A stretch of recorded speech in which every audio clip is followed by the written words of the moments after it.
Ahí va. ¿Qué es esto de fuerzas distribuidas? Nosotros vimos en la unidad anterior, para su estudio, supusimos que las fuerzas actuaban en forma puntual o concentrada sobre puntos materiales, y eso en realidad no pasa, ¿no? En la naturaleza, las fuerzas se aplican sobre cuerpos a través de extensiones de volumen o de superficie. Por ejemplo, en una represa, en esta represa, la presión que ejerce el agua, que tiene una determinada variación, el tipo de presión en función del punto y la altura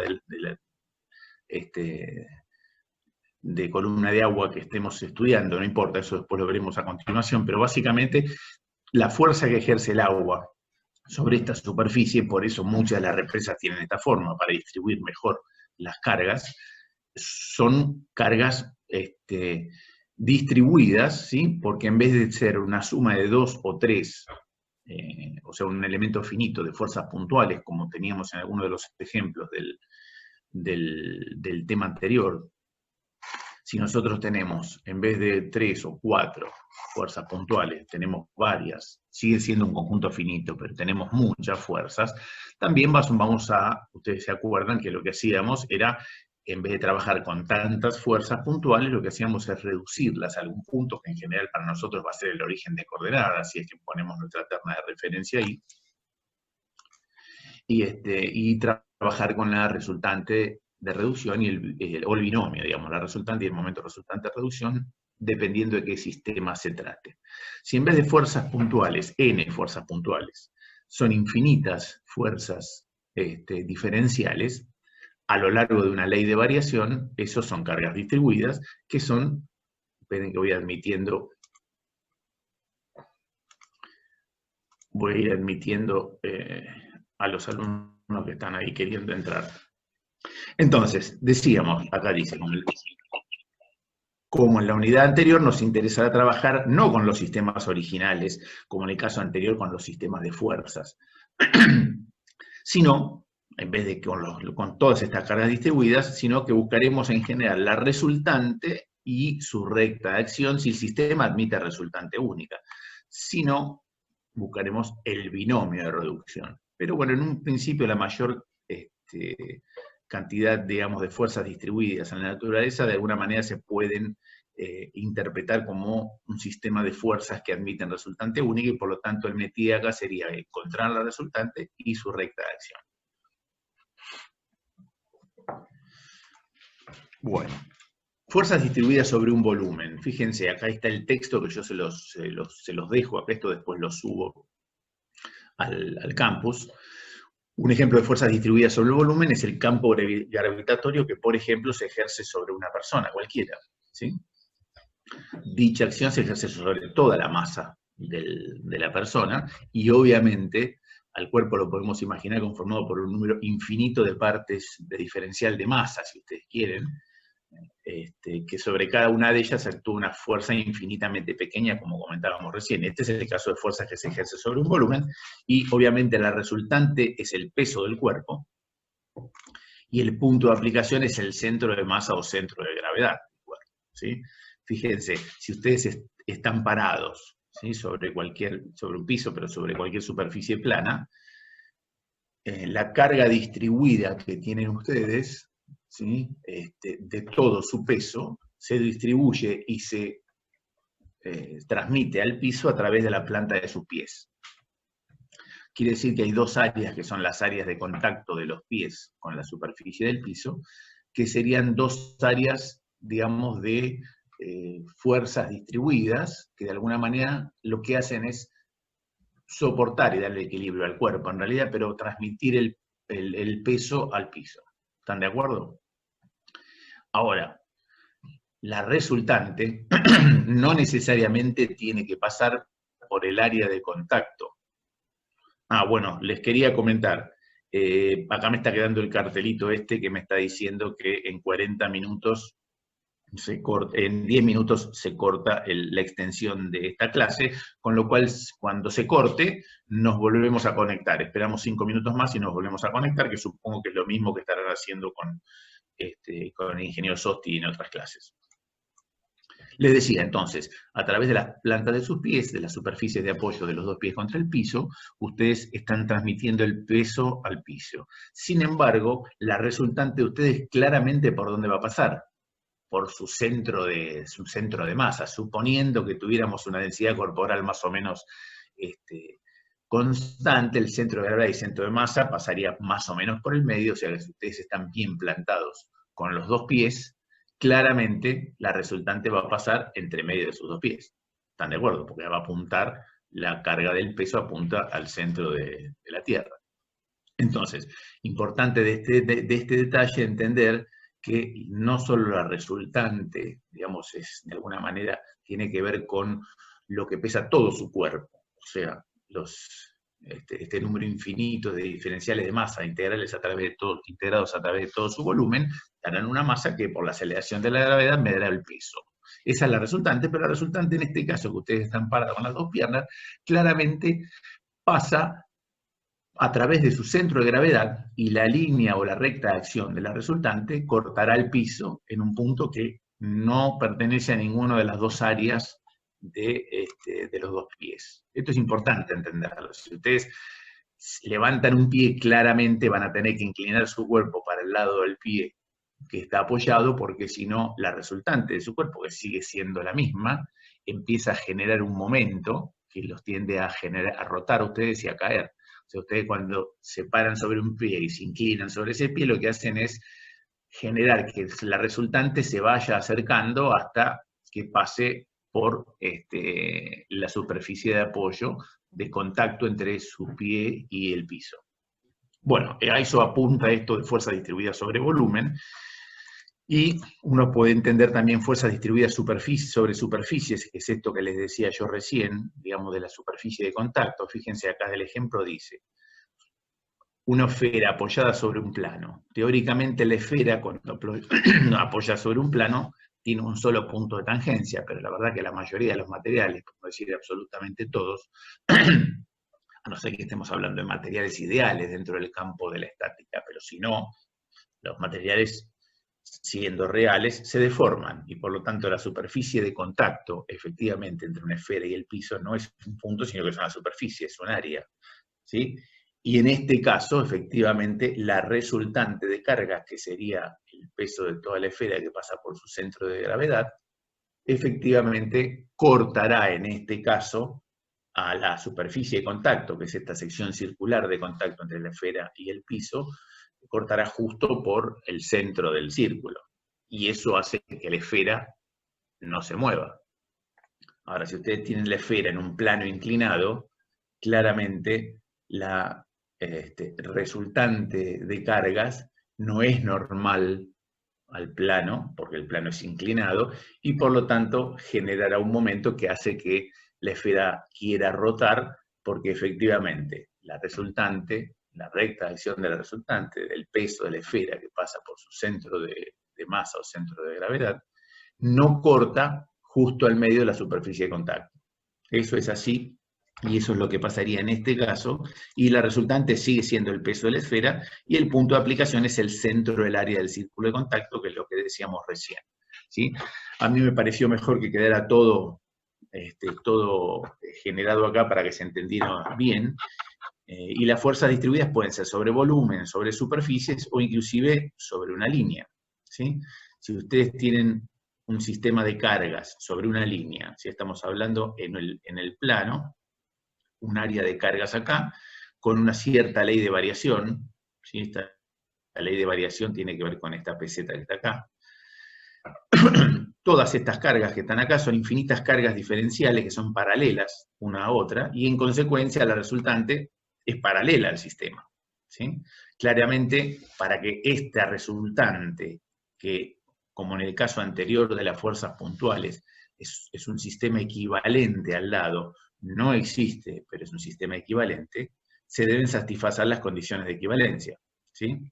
Entonces, la resultante será la integral a través, en el eje Z, ¿no?, entre 0 y la longitud completa, de la ley de variación PZ, ¿sí?, como varía esta carga a lo largo de mi eje Z, en cada uno de los diferenciales. Claramente, si ustedes se fijan, esto nos dice que PZ por diferencial Z es el área de esta diferencial de área. ¿Lo ven acá? ¿Qué significa? Que si yo integro a través de todo el área, la resultante es equivalente al área de todo esto que está acá abajo de la curva. ¿Sí?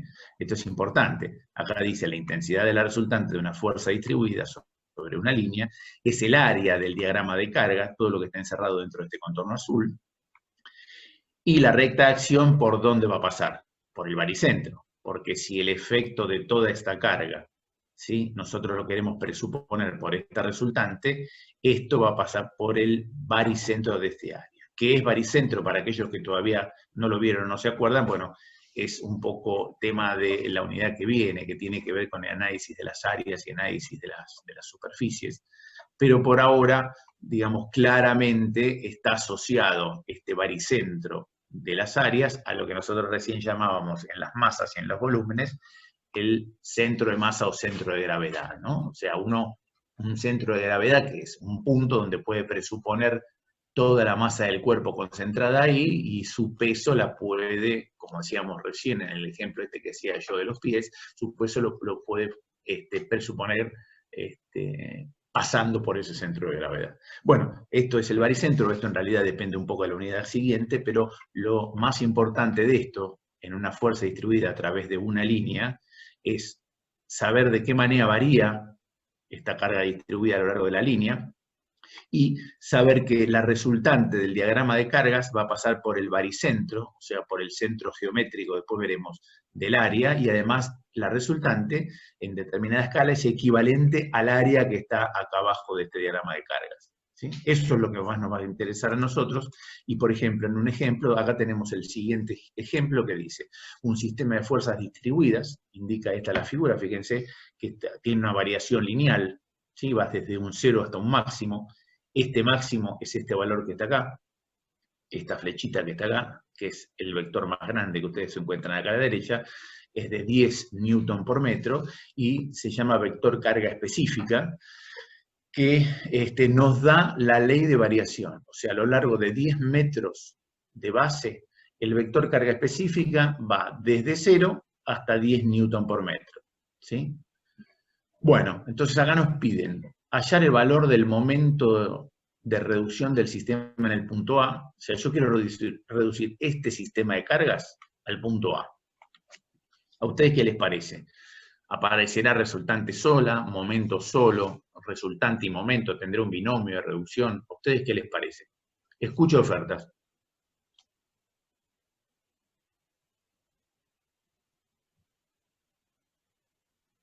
Chao, los dejé sin habla. ¿Me escuchan?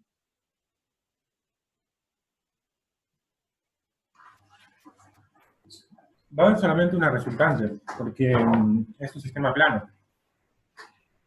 Es un sistema plano, clarísimo, lo que dice este alumno, que no llegué a ver su nombre. El sistema va a admitir resultante única. Sin embargo, en este punto, ¿sí?, no, la resultante, digamos, la resultante única va a pasar por algún lado que no es este punto. ¿Sí? Ahora vamos a interpretarlo. Los sistemas que admiten resultante única, como en este caso el sistema plano, tal cual dijo su compañero, van a admitir resultante, pero va a haber una recta de acción de la resultante. ¿Sí? De hecho, uno de las puntas que me están pidiendo es eso. Me dicen cuánto vale el momento de reducción en A y dónde está la recta de acción de la resultante, porque esto va a tener una resultante. Que si ustedes rememoran un poquitito lo que vimos anteriormente en esta presentación anterior, en esta pantalla anterior, decía que la intensidad de la resultante tenía que ver con el área que estaba por debajo de esta curva, y además la recta de acción pasaba por el baricentro del área. Digamos, el siguiente sistema de fuerzas distribuidas, había que hallar el valor del momento de reducción en A y la recta de acción de la resultante. Yo había preguntado qué pasa con este sistema, y efectivamente más de uno de ustedes, inclusive alguno por micrófono, dijo que es un sistema plano y por lo tanto admite resultante única, efectivamente, pero resultante única, que acá la vimos, dijimos que va a pasar por el baricentro, ¿sí? Y además podríamos inclusive calcularla, porque como vimos en la pantalla anterior, la resultante en determinada escala es proporcional a este área de cargas. ¿Sí? Esto es un triángulo, así que habría que hacer base por altura sobre 2 y nos da cuánto vale la resultante, que ahora lo hacemos a continuación, pero de todas maneras, si nosotros en vez de tomar cualquier punto de esta recta de acción, tomamos otro punto del plano, por ejemplo el punto A, cuando nosotros trasladamos esta resultante hacia A, se traslada una fuerza hacia un punto que no pertenece a su recta de acción, la resultante queda como invariante vectorial en A, sin embargo se genera una cupla, ¿sí? Quiere decir que el sistema en A tendrá un momento, que claramente el momento va a ser ortogonal al plano que estamos viendo. Acá no hay terna de referencia, pero supónganse que este fuese el plano XY, el momento va a tener dirección Z. Será positivo o negativo de acuerdo a la terna que nosotros usemos, que como acá no está la terna, no lo sabemos. Pero básicamente provocará a través de A, si yo saco como centro de reducción de momentos A, esta resultante tenderá a girar, ¿sí?, en sentido antihorario en A. ¿Se ve? Entonces, si a nosotros nos preguntaban el valor del momento de reducción en A, ¿sí?, y la recta de acción de la resultante ya la sabemos, ¿sí? La resultante del sistema de cargas distribuidas, esperen que saco esto. La resultante del sistema de cargas distribuidas pasa por el baricentro del área de cargas. Este baricentro, si ustedes lo van a ver un poco mejor, vuelvo a repetirles en la unidad siguiente, pero el centro geométrico de esta pieza, ¿sí?, está a una tercera parte de la base y a una tercera parte de la altura, ¿sí? Inclusive ustedes lo que hacen es, digamos, desde el punto de vista gráfico, geométrico, es unir un vértice con la mitad del lado opuesto, unen un vértice con la mitad del lado opuesto y unen el otro vértice con la mitad del lado opuesto. Aquellos que vieron dibujo técnico seguramente lo habrán visto, donde se cruzan esas tres medianas o esas tres diagonales dentro del triángulo. Este es el centro geométrico o baricentro de la figura. Entonces, si esa es la tercera parte, quiere decir que la distancia que hay de la resultante A es 3 metros más la distancia que hay de acá hasta acá, que son 2/3 partes de estos 10 metros, ¿sí? ¿Está bien? Entonces, esta distancia de acá hasta acá son 6,6 periódicos. Quiere decir que la resultante del sistema de cargas distribuidas pasa por el baricentro de cargas y medido desde A, la recta de acción de la resultante, desde A, la distancia L es 9,66 metros. Hasta ahí respondimos a la recta de acción de la resultante, pero les reitero, este sistema que admite resultante única, si en vez de tomar cualquiera de estos puntos de la recta de acción de la resultante, tomo cualquier otro punto del plano, ya no va a haber resultante única. Va a haber resultante que va a ser paralela y de igual sentido y dirección a esta resultante, porque es el invariante vectorial del sistema, y un momento que girará, una cupla que hará girar en este sentido, si yo tomo un punto de este lado de la recta de acción de la resultante, o de este punto, de este lado de la recta de acción, girará en este sentido, un momento que, vuelvo a repetir, la cupla estará en este plano, y por lo tanto el vector representativo de esta cupla tendrá dirección perpendicular al plano. Y si tiene dirección perpendicular al plano, cualquier vector en cualquier punto que yo lo reduzca va a ser perpendicular al plano y por lo tanto perpendicular a la resultante. Quiere decir que efectivamente el invariante escalar, que es la proyección del vector momento sobre la recta de acción de la resultante, es 0. Y el invariante escalar, como su nombre le indica, permanece invariante en sistemas donde, en este caso, vale 0 porque el sistema admite resultante único. Entonces, la resultante que pasa por acá, ya sabemos que esta es la recta de acción, ¿sí? ¿Y cuánto vale el momento en A? Bueno, vale lo que vale esta resultante, que ahora tendremos que calcular por este brazo de palanca. ¿Están de acuerdo? Entonces, la resultante del sistema de cargas es equivalente al área de cargas, quiere decir que, como dijimos recién, triángulo, hacemos base por altura sobre 2, ¿sí? Entonces, este 2 que me quedó ahí, bueno, era la fórmula. La resultante vale base, 10 metros, por el vector carga específica, que es el lado mayor del triángulo, que son 10 newton por metro, dividido 2. Esto nos da 50 newton, ¿sí? Esta resultante tiene este sentido hacia arriba, que vuelvo a repetirle, no está asociado a ningún eje, así que no sé, no hay tanta diferencia acá, por eso le pongo que es hacia arriba, y para encontrar el momento no es otra cosa que hacer esta resultante por este brazo de palanca, ¿sí? El momento en A vale R por esta longitud de L, que con sentido antihorario respecto del punto A, la resultante tiende a girar así, en sentido antihorario, y vale R por L, ¿sí? 9,66 por 50 newton me da 483 newton por metro. Bueno, este es un ejercicio, ejemplo muy simple, pero es de la misma índole y características de los que van a tener que hacer ustedes como obligatorio, que después les vamos a pasar a través del aula, les vamos a confirmar cuáles son. Y bueno, y en general esto se va a utilizar mucho, los más utilizados, ¿sí? Los más usuales, es, por ejemplo, una carga distribuida que tiene esta ley de variación. O sea, en realidad el vector carga específica, que es este simbolito de P de esto que está acá, es constante a lo largo de toda la longitud que me interesa conocer. Estos triangulitos que están acá, para aquel que no los conoce, no se hagan problema, después lo veremos más adelante, pero es como que acá tengo una carga distribuida, ¿sí? Que puede ser un peso apoyado en una madera, y la madera de alguna manera tengo que apoyar en algún lado, nada más. O una viga.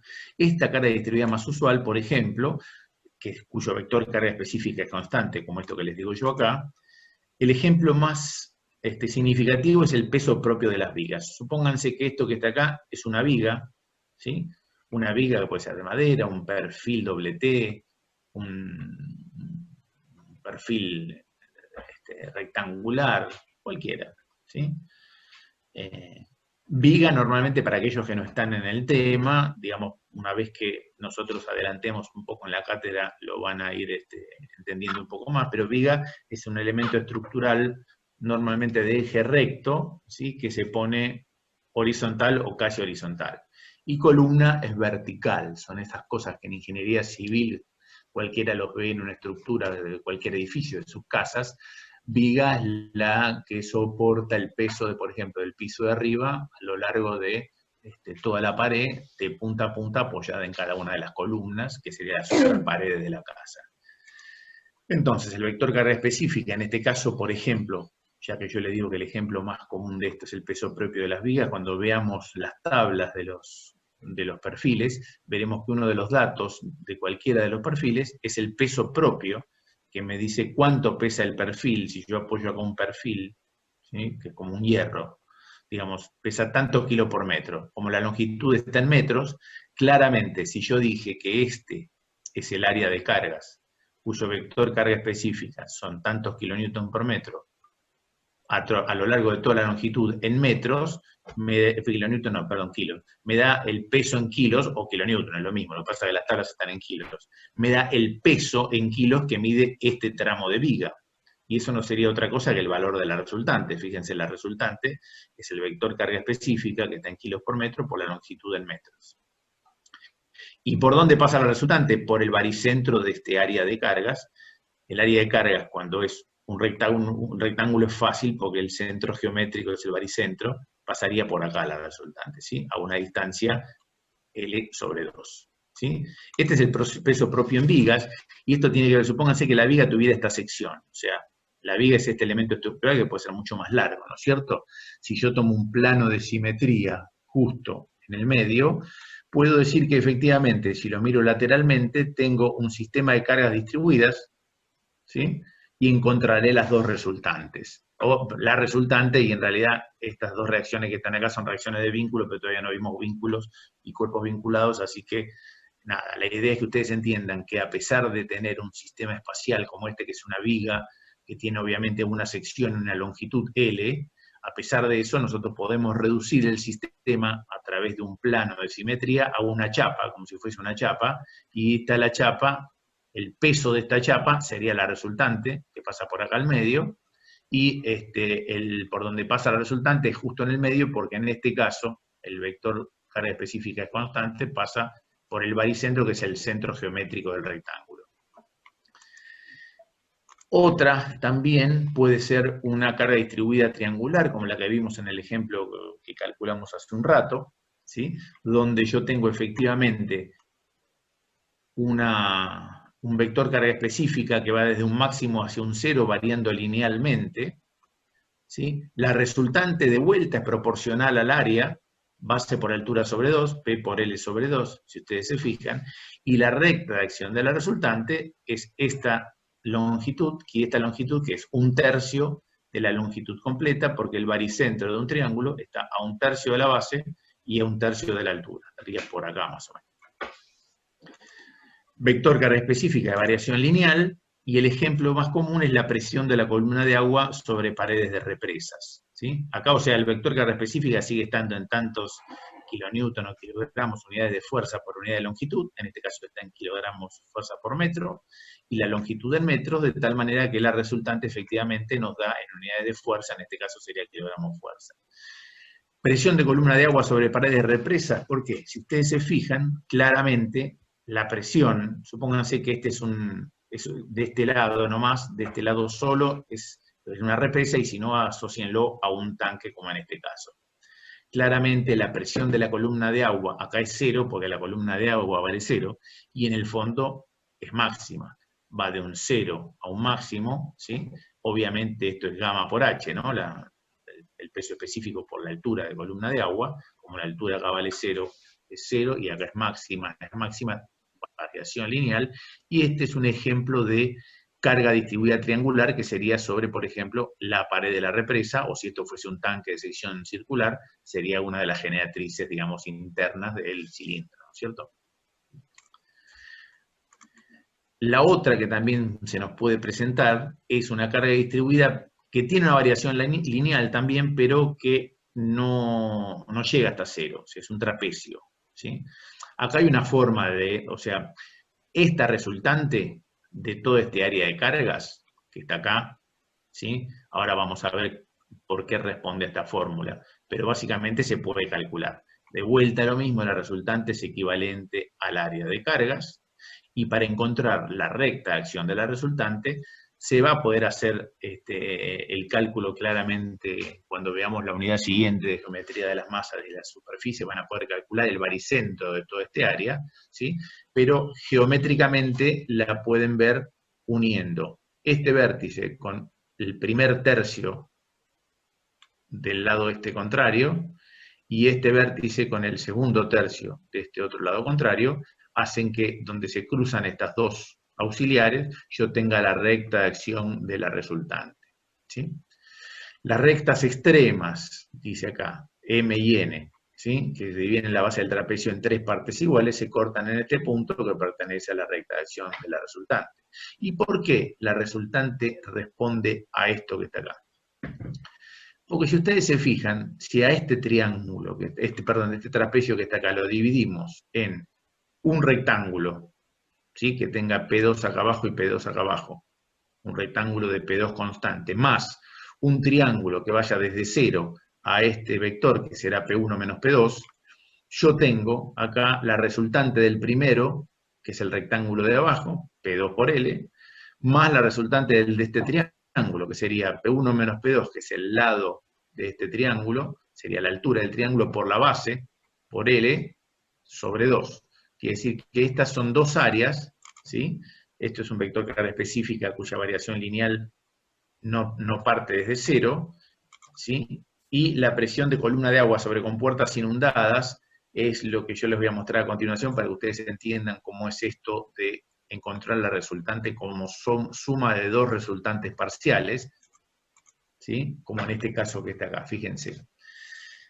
El vector carga específica de vuelta es lineal. Esta es una compuerta que permite su deslizamiento normal al plano del dibujo, entonces permite pasar el agua de un lado para el otro. Y obviamente sobre la compuerta, el sistema de cargas es este. No empieza en 0, porque el nivel de columna de agua, 0, el nivel de líquido que está acá, no está coincidente con el extremo superior de la compuerta, hay un H1 acá, ¿sí? Entonces, en este punto, ¿qué presión de columna de agua tengo? Gamma por H1, ¿sí? Que es este vector carga específica. Y acá abajo, ¿qué tengo? Gamma por esta H2, ¿sí? Que es este vector de carga específica que está acá abajo. Entonces, yo puedo encontrar, ¿sí? Se puede trabajar con una sola resultante, este FR que está acá, calculándola, digamos, de alguna manera que después veremos en los ejercicios, pero si no, podemos claramente trabajar con la resultante, en vez de con el diagrama de cargas originales, es para simplificar la cosa y encontrar un sistema de fuerza, que en este caso está compuesta por FR sola, que es equivalente al sistema original.